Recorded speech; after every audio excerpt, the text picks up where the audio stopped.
The Vorthan fleet had been running for 63 days. Admiral Crix stood on the bridge of the Eternal Dominion, his 4 eyes watching the tactical display with growing unease. The 12 red dots that represented the human pursuit force were still there. They were always there. No matter how far the Vorthan fled, no matter what tricks they used, those 12 red dots followed like patient predators. "Status report," Crix demanded, his voice betraying none of the fear that coiled in his stomach. "Same as before, Admiral," replied Navigator Vex. "The human ships maintain their pursuit at the edge of our sensor range. They have not gained ground, but they have not lost any either. Fuel reserves down to 47% across the fleet." Crix's mandibles clicked together in frustration. The humans should have given up by now. Every other species in the galaxy would have. The Vorthan had destroyed the human colony on Kepler 7 3 months ago. They had expected retaliation, but not this. Never this. When the human fleet had arrived at the site of the ruined colony, the Vorthan had fought them briefly before retreating. That was standard warfare. You fight, you win or lose, and then it ends. But the humans had not let it end. They had simply followed. "They are insane," muttered Weapons Officer Drax. "No species pursues an enemy across half a sector. What do they hope to gain?" Crix had asked himself the same question many times. The answer he had found disturbed him greatly. He had studied human history during the long chase, searching for some understanding of these strange creatures. What he learned kept him awake at night. Humans had evolved on a world where they were neither the fastest nor the strongest predators. They had no natural weapons like claws or venomous fangs. Their senses were mediocre at best, but they had developed a hunting technique that no other species in the galaxy seemed to use. They would pick a target and simply follow it, for hours, for days, until the prey collapsed from exhaustion. The humans called it persistence hunting. Their ancestors had chased animals across open plains under a burning sun, walking and jogging while their prey sprinted away in terror. The animals were faster, but they needed to rest. They needed to cool down. Humans did not. Humans just kept coming.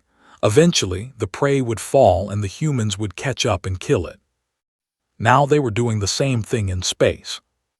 "Admiral," said Communications Officer Yira, "we have received another message from the human fleet." "Play it." The screen flickered to life, showing a human female in a dark uniform. She had brown skin and short black hair, and her eyes were calm and patient. Crix had seen this face many times over the past 2 months. Admiral Sarah Chen of the Terran Defense Force. "Admiral Crix," she said in that slow, unhurried voice of hers. "We are still here. We will always be here. You cannot outrun us. You cannot outlast us. Every jump you make, we follow. Every system you pass through, we track. Your ships are breaking down. Your crew is tired. Your supplies are running low. We know because we have been watching. We are very good at watching." She leaned forward slightly. "Surrender now, and you will face a fair trial for the destruction of Kepler 7. Continue running, and we will catch you eventually. We have time. We have fuel. We have patience. The choice is yours." The message ended. Drax hissed in anger. "She mocks us. We should turn and fight." "That is exactly what she wants," Crix said quietly. "Our ships are damaged from the initial engagement. Our crews have been on high alert for over 60 days. We are exhausted. They are not." "How can they not be exhausted?" Crix pulled up the sensor data on the human fleet. "Look at their ship rotations. They operate in shifts. While some ships pursue actively, others fall back slightly and their crews rest. Then they switch. They have been doing this the entire time. They are not chasing us with their full strength. They are taking turns." The bridge fell silent as the implications sank in. "They are hurting us," Navigator Vex said slowly, "like animals." Crix nodded. "The Galactic Council warned us about provoking the humans. They said humanity was different from other young species. I did not listen. I thought our superior technology would protect us." He gestured at the tactical display. Now I understand what they meant. The Vorthen had been a spacefaring species for over 10,000 years. They had conquered dozens of worlds. They had never encountered anything like this. Other species fought battles and then retreated to recover. Other species had limits to their aggression, points at which they decided the cost was too high. Humans did not seem to have that limit, not when their colonies were destroyed, not when their people were killed. Crix had learned another disturbing fact about human history. They had a saying, "We will find you." It came from their response to attacks on their home nations. When enemies struck at human populations, the humans did not just fight back. They hunted the attackers across their entire planet, sometimes for years, until every single one was found and dealt with. Now they were doing it across the stars. "Set course for the Nexar system," Crix ordered. "Perhaps we can find allies there." "The Nexar are not fond of the humans," Vex said hopefully. "No one is fond of the humans, but the Nexar might be willing to help us simply to spite them." The fleet jumped to faster-than-light travel, leaving the human pursuers behind. For a few hours, there were no red dots on the tactical display. The crew began to relax. Then the dots appeared again. 12 human ships, emerging from their own FTL jumps right at the edge of sensor range, right where they had been before. The humans had not tried to catch up. They had simply matched the Vorthen's jump and maintained their distance. The psychological effect was devastating. "How?" Drax whispered. "How do they always know where we are going?" "They are tracking our jump signatures," Crix realized. "Our engines leave a trail in subspace. They are following it like hunters following footprints in the dirt." He thought of the human persistence hunters again. Those ancient humans on their savanna had followed the tracks of their prey through dust and grass. Their descendants were doing the same thing through the void between stars. "They will never stop," Crix said, more to himself than to his crew. "Until we surrender or die, they will never stop." The bridge of the Eternal Dominion had never felt so cold. Admiral Sarah Chen reviewed the latest sensor data with satisfaction. The Vorthen fleet was heading toward Nexar space, just as her analysts had predicted. The enemy admiral was smart enough to seek allies, but not smart enough to realize that the humans had anticipated this move. "Status of the Marathon Force?" she asked. "All ships running at optimal efficiency, Admiral," replied her first officer, Commander James Okonkwo. "Crew morale is high. The rotation schedule is working perfectly." Sarah nodded. The key to persistence hunting was not speed or strength. It was endurance and patience. You had to outlast your prey, not outrun it. The ancient hunters of Africa, her ancestors among them, had understood this truth.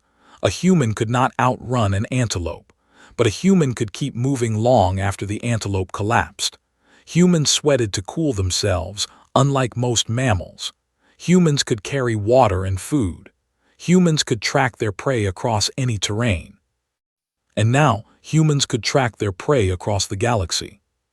63 days, she said quietly. "Let's see how many more they can last."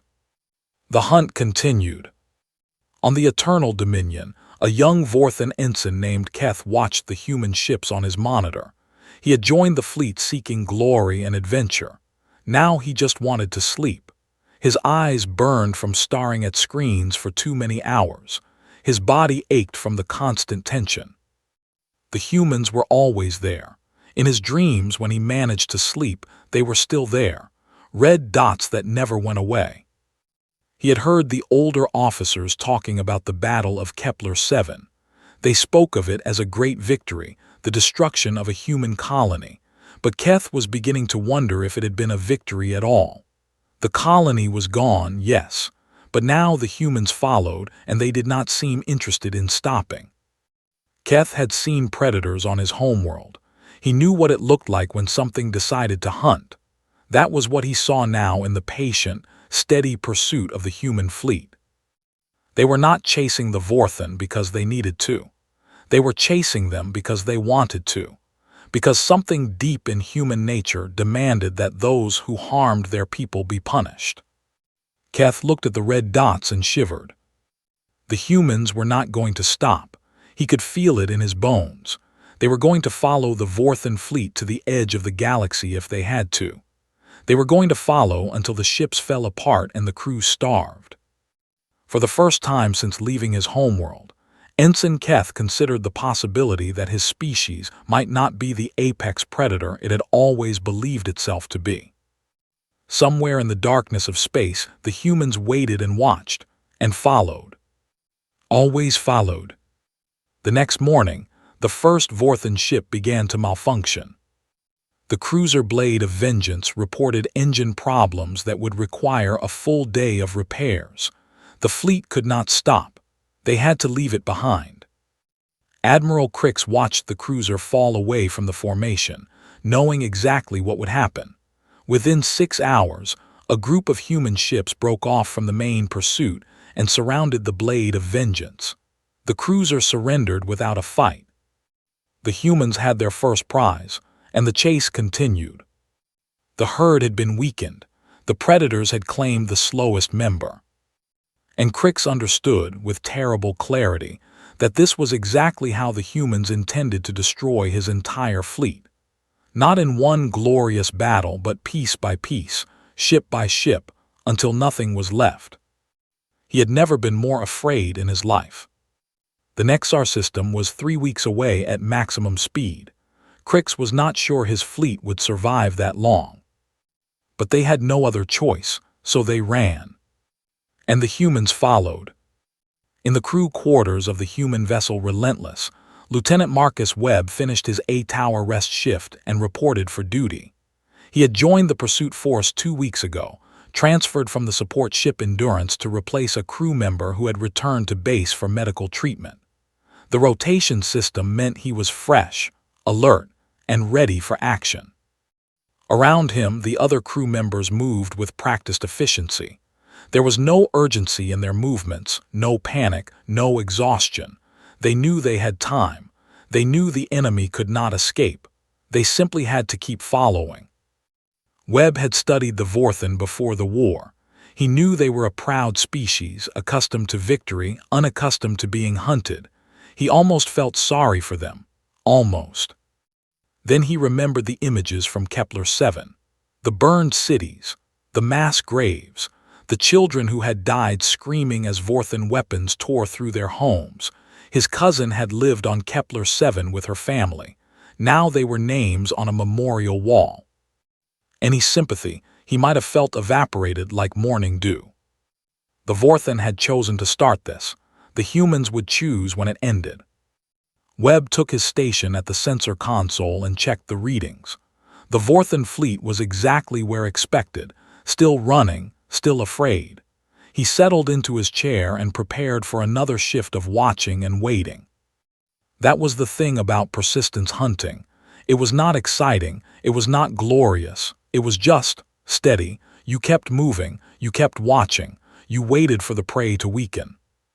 And eventually, the prey always weakened. Day 74 of the pursuit. The Vorthan fleet had lost 3 more ships to mechanical failures. Each time, human vessels peeled off to accept the surrenders and secure the crews. The main pursuit force never wavered. 12 ships became 10 became 8, but the 8 that remained were fresh and rested, rotated in from the secondary pursuit group. Admiral Chen received daily reports from the captured vessels. The Vorthan crews were exhausted, demoralized, and increasingly willing to talk. From them, she learned that the enemy fleet was down to 31% fuel reserves and falling. Food supplies were being rationed. Medical supplies were nearly gone. The prey was weakening. How much longer? Commander Okonkwo asked during their morning briefing. Depends on whether they reach Nexar in time, Chen replied. If the Nexar provide them with fuel and supplies, this could drag on for another few months. And if they don't? Chen smiled grimly. Then we catch them within 2 weeks of leaving Nexar space. She stood and walked to the observation window. Stars drifted past in the blackness, each one a sun with worlds of its own. Somewhere out there, 10,000 humans had lived on Kepler-7. They had built homes and schools and farms.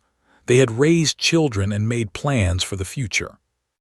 Then the Vorthen came and killed them all. The galaxy was vast and full of wonders. It was also full of dangers, of species that saw other beings as nothing more than obstacles to be eliminated. The Vorthen were one such species. They had conquered and destroyed for 10,000 years. But they had never encountered humans before. They thought we would give up, Chen said quietly. They thought we would count the cost and decide it was not worth it. That is what every other species does. Count the cost, accept the loss, move on. She turned to face her first officer. They do not understand that for us, this is not about cost. This is about justice. This is about making sure that anyone who kills our people knows they will be found and held accountable, no matter how long it takes, no matter how far they run. Okonkwo nodded slowly, persistence hunting. Exactly. Our ancestors did it with antelopes and deer. We do it with war criminals. She looked back at the stars. Keep the pressure on. I want them to feel us behind them every second of every day. I want them to know that the only way this ends is surrender. The pursuit continued. On the Eternal Dominion, Admiral Crix had stopped sleeping entirely.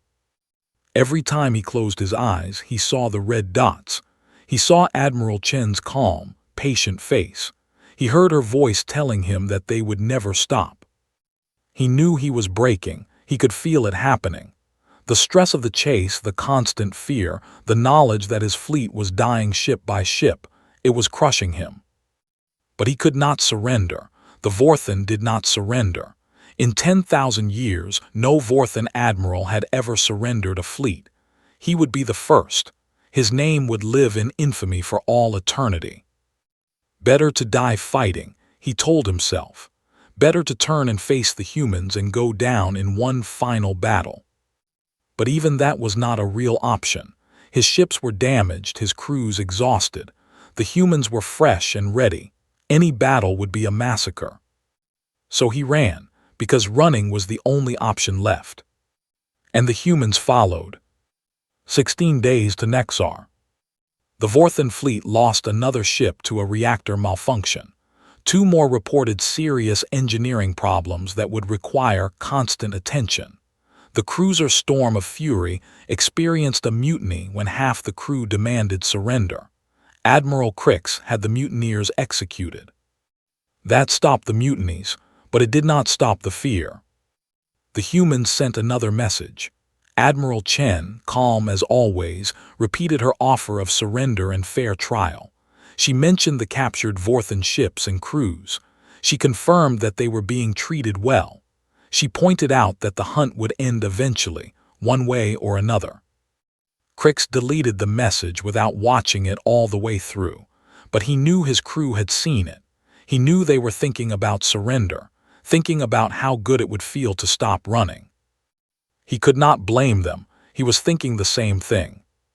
But he was the admiral. He had to keep going. He had to reach Nexar. 14 days, then 12, then 10. The humans kept following. They did not speed up or slow down. They just maintained their distance, watching, waiting, patient as death itself. Crix began to hate them with a depth of emotion he had never felt before. Not because they were chasing him, because they were so calm about it, because they acted as if his entire fleet was nothing more than a wounded animal stumbling toward an inevitable end. The worst part was that they might be right. 8 days to Nexar. Another ship lost, another message from Chen, another sleepless night. Crix stared at the tactical display and wondered if this was what prey animals felt like. This endless, grinding terror. This knowledge that the predator was always there, always following, always waiting for the moment of collapse. He understood now why the human persistence hunters had been so successful. It was not the physical pursuit that killed the prey. It was the psychological weight of being hunted. the knowledge that there was no escape, the slow erosion of hope until there was nothing left but exhaustion and despair. 5 days to Nexar. Crix began to pray to gods he had not believed in since childhood. The humans kept following. The Nexar were a proud and ancient species, older even than the Vorthen. They ruled a small but powerful confederation of systems near the galactic rim. They had clashed with humanity several times over trade disputes and territorial claims. They were not friends of Earth. But when the Vorthen fleet limped into Nexar space, the reception was not what Admiral Crix had hoped. The Nexar High Council received him via holographic communication. Their leader, a tall being covered in crystalline scales, looked at him with what might have been pity. "We have been watching your pursuit," the High Counselor said. "The humans sent us a message 3 weeks ago. They asked us to deny you aid." Crix's heart sank. "And your response?" "We told them we make our own decisions. We are not afraid of human threats." The High Counselor paused. "But we are also not foolish. We have studied the humans. We know what they are capable of." "Then you will help us." "We will provide fuel and basic supplies, enough to continue your journey, but we will not harbor your fleet. We will not repair your ships, and we will not involve ourselves in your war." "That is barely anything," Crix protested. "We need time to recover to repair." "What you need is irrelevant," the High Counselor interrupted. "What we are willing to risk is the only thing that matters. The humans have made it clear that anyone who assists you will be considered complicit in the Kepler 7 massacre. We have no desire to invite that kind of attention." Crix felt despair closing around him. "So you will let them catch us?" "We will give you fuel. What happens after you leave our space is not our concern." The High Counselor's expression softened slightly. "I will tell you this, Admiral. Other species have tried to fight the humans. They have tried to intimidate them, to outmaneuver them, to defeat them through superior technology and tactics. It rarely works." "Then what does work?" "Nothing. The humans do not give up. They do not forget. They do not forgive." The High Counselor leaned forward. "Your only hope is surrender. The humans have a tradition of mercy toward those who surrender. Their trials are fair by most standards. Some of your officers might even survive to return home eventually." "I cannot surrender. I am Vorthen." "Then you will die Vorthen." The High Counselor straightened. "The fuel will be delivered within the hour. I suggest you refuel quickly and continue your journey. The humans will not wait long." The connection ended. Crix stood alone on his bridge, staring at the blank screen. Behind him, he could hear his crew pretending not to listen. He could feel their desperation, their hope for rescue fading. The Nexar had been their best chance, their only chance. Now there was nowhere left to run. The refueling took 6 hours. During that time, the human fleet waited at the edge of Nexar space. They did not enter. They did not need to. They knew the Vorthen would come out eventually. Admiral Chen used the time to review her own fleet's status. The rotation system had worked perfectly. Her crews were tired but not exhausted. Her ships were in good condition. Morale was high. 89 days. That was how long the pursuit had lasted so far. 89 days of patient, relentless following. Some of her officers had doubted the strategy. They had wanted to catch up and force a battle, but Chen knew better. War was not just about winning battles. It was about breaking the enemy's will to fight. The Vorthen fleet could have been destroyed in a single engagement, but that would have been quick and clean. The survivors would have been angry, not afraid. They would have sought revenge. This was different. This chase was showing the entire galaxy what happened when you attacked human colonies. It was demonstrating that humanity would never give up, never let go, never accept anything less than complete justice. Every species in the galaxy was watching. They were learning a simple lesson: do not provoke the humans, because if you do, they will come for you, and they will not stop. "Admiral, the Vorthen fleet is moving," reported her tactical officer. They are leaving Nexar space. Chen nodded. Resume pursuit, standard distance. Aye, Admiral. The chase continued. Day 92. The Vorthan fleet had nowhere else to go. The Nexar had been their last hope for Allied assistance. Every other species in the region had refused to help, citing the same reasons. They did not want to draw human attention. Crix finally understood what the humans had really achieved. It was not just this pursuit. It was the reputation. The knowledge spreading across the galaxy that humanity would hunt their enemies across any distance, for any length of time.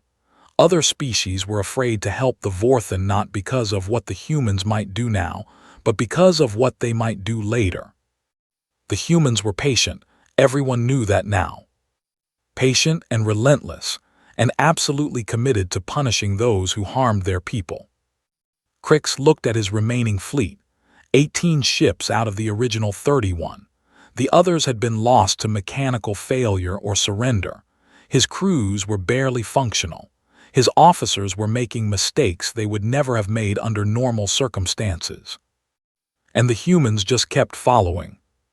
"Where do we go now, Admiral?" Navigator Vex asked. Her voice was empty, defeated. Crix had no answer. Every direction led to more emptiness, more running, more slow death as ships broke down and crews lost hope. "Plot a course for the void," he said finally. "The region between the spiral arms, no inhabited systems, no help for either side." "The void," Vex stared at him. "Admiral, that is weeks of travel through empty space. If we have any more breakdowns, we will be alone, no one to witness our end." Crix's voice was flat. "If we must die, let it be in private." The fleet turned toward the void. The humans followed. In the darkness between the stars, the pursuit entered its final phase. The Vorthan fleet had nothing left. No hope of rescue, no chance of escape. They were simply running because running was all they knew how to do. Admiral Chen reduced her pursuit force to 6 ships, sending the rest back to resupply and rotate crews.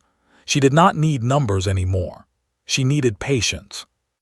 Day 100, Day 110, Day 120. The Vorthan lost another ship to engine failure, then another to a life support malfunction. The survivors crowded onto the remaining vessels, adding to the strain on already exhausted crews. Chen sent regular messages, surrender offers, updates on the well-being of captured Vorthan, reminders that the chase would end only one way. Crix stopped responding after Day 115. Day 131. The Eternal Dominion's main engine failed. Crix stood on his bridge, listening to his chief engineer explain that repairs were impossible. They lacked the parts, the tools, the expertise. The ship was dead. It would drift through the void until its life support failed, then become another piece of debris in the endless dark. "Transfer the crew to other ships," Crix ordered. His voice was calm. He had known this moment was coming. "I will remain." "Admiral." "That is an order. Save everyone you can. Leave me." His officers looked at each other. They wanted to argue, but they were too tired to fight. The evacuation took 4 hours. When it was done, Crix was alone on his flagship, watching his remaining fleet limp away into the darkness. The humans did not pursue them. Instead, a single ship approached the Eternal Dominion. Chen's ship, of course. The human admiral requested permission to board. Crix granted it. He had no more fight left in him. She arrived with a small escort, walking through the empty corridors of his dead ship until she reached the bridge. She was shorter than Crix had expected, but her presence filled the room. Those calm, patient eyes studied him with something that might have been respect. 131 days, she said. "I have to admit, I did not think you would last this long." "Neither did I." Crix's mandibles clicked weakly. "You have won, Admiral Chen. I offer my surrender." "And the rest of your fleet?" "They will surrender as well. They have no other choice." He paused. How did you know we would run this way, into the void? We did not know. We prepared for every possibility. Chen moved to stand beside him at the observation window. Nothing but stars and darkness. You thought this region would give you an advantage. Empty space, nowhere for us to resupply. But you forgot that our ships were in better condition than yours, that our crews were not exhausted, that we had been preparing for exactly this kind of pursuit. You planned for a chase of this length.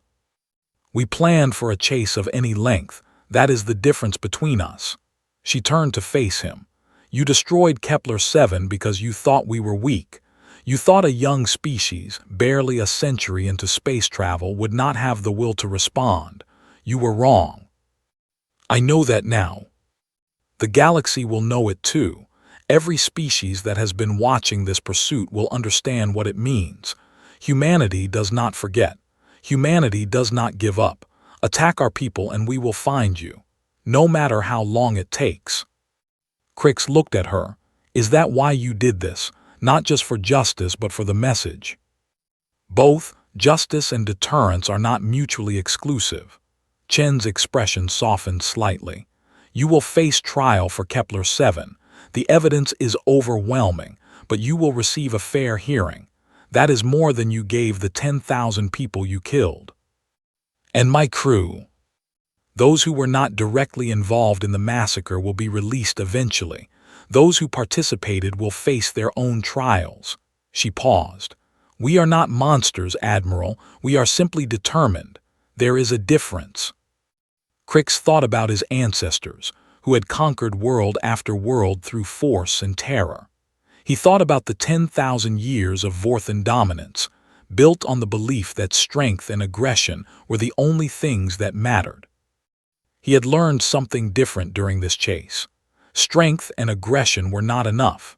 Against an enemy who would not give up, who would not stop, who would follow you to the ends of the universe if necessary, those qualities meant nothing.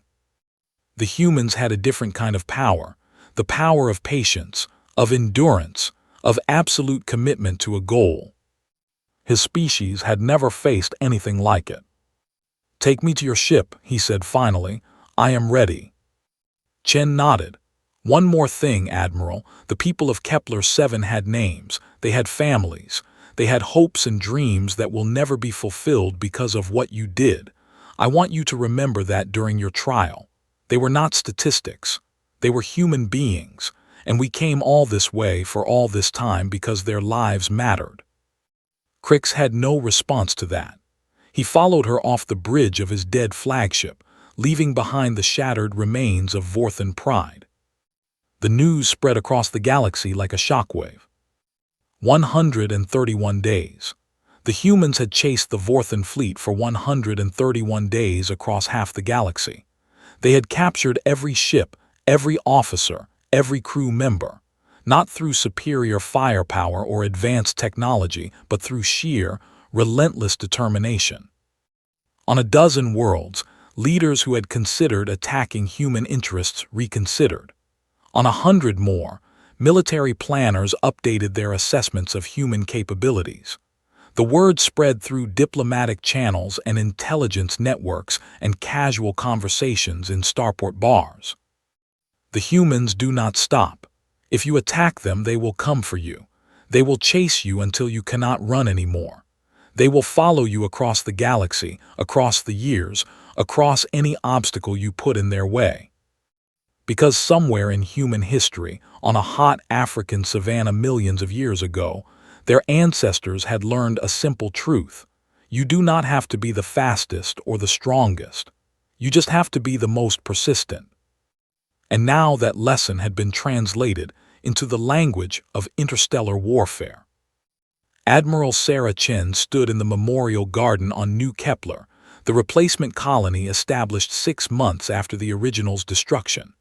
10,000 names were carved into the black stone walls, one for each person who had died. Families came here to remember. Survivors came here to mourn. Chen came here to report. We got them, she said quietly to the stones. Every single one. It took 131 days, but we got them. They will face trial for what they did, and the galaxy will never forget what happens when you attack our people." She stood in silence for a long moment, then turned and walked away. There was work to do, always more work. But this part at least was finished. Justice had been served, the prey had been caught, and the message had been sent. 50 years later, the persistence doctrine became official human military policy. Any attack on human colonies or populations would be answered not with immediate retaliation, but with patient, relentless pursuit of those responsible. Ships were designed specifically for long-range chase operations.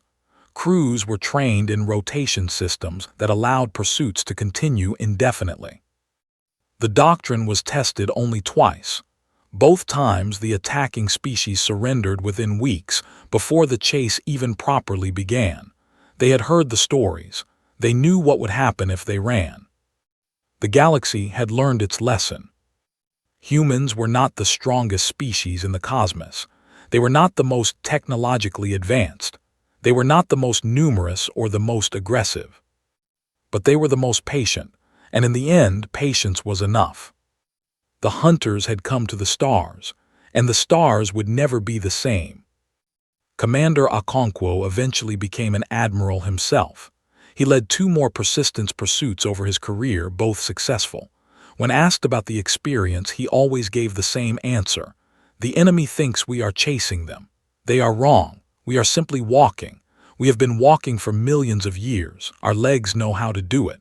Our hearts know how to keep beating. Our minds know how to stay focused. Walking is what we do best." Lieutenant Webb served on pursuit vessels for 15 years before retiring to teach at the Terran Naval Academy. His course on persistence warfare became required reading for all cadets. The first lesson was always the same. Speed is not important. Strength is not important. What matters is that you never stop, never rest, never give up. The enemy will break before you do. They always do. Young Ensign Keth, the Vorthan who had watched the human ships with such fear, was one of the captured crew members who eventually returned home after serving his sentence. He became an advocate for peace between his species and humanity. He gave lectures throughout Vorthan space, telling anyone who would listen about what he had witnessed. "They are not like us," he would say. "They do not think in terms of battles won or lost. They think in terms of goals achieved. Once they decide on a goal, they pursue it with a patience that is almost terrifying. Do not give them a goal that involves your destruction. You will not like the result." Deep in the archives of the Galactic Council, a classified document circulated among senior members of each species. It was a warning, updated after the Vorthan pursuit, that read simply, "Do not provoke the humans. They are persistence hunters. They will not give up. They will follow you across the galaxy and across the decades until they catch you. This is not a threat. This is an evolutionary fact. They cannot help what they are. And what they are is very, very patient." The document remained in circulation for the next 1,000 years. It was never revised. It did not need to be. The humans kept proving it true. On Earth, in a small museum dedicated to human hunting traditions, a new exhibit opened. It showed the pursuit of the Vorthan fleet in detail, the daily distances traveled, the ships captured, the messages exchanged. At the center of the exhibit was a quote from Admiral Sarah Chen, spoken during her retirement ceremony. "People ask me how we did it, how we kept going for 131 days, chasing an enemy across half the galaxy. The answer is simple. We are human. This is what we do. We pick a target and we follow it until we catch it. Our ancestors did it on the plains of Africa. We did it in the void of space. Our children will do it wherever they go." Because persistence is not just a strategy, it is who we are. Below the quote, a simple plaque read, "Humanity brought persistence hunting to space, and the galaxy learned to fear us." The exhibit remained popular for generations. Visitors came from across human space to see it, to remember what their species had accomplished, to understand why they were feared. And somewhere in the darkness between stars, the legend grew. The humans were coming. They were always coming, and they would never, ever stop. That was the lesson of the Vorthan pursuit. That was the legacy of 10,000 deaths on Kepler 7. That was what it meant to be human, in a galaxy full of wonders and horrors. Patience, endurance, absolute commitment to justice. The hunt continued. It always would. Because humans were persistent hunters. And the universe was very, very large. There was always something new to chase.